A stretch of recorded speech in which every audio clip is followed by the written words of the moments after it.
Ito po yung reno, ilalagay ko lahat.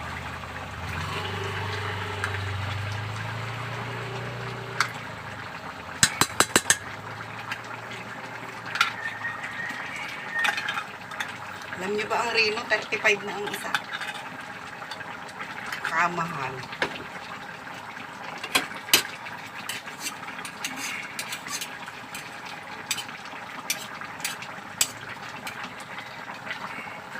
Durugin nyo lang yung reno dito.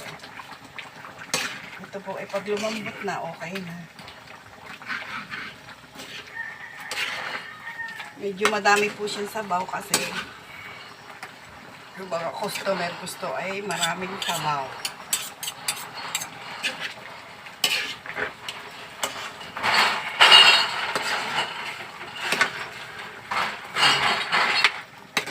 Palambutin lang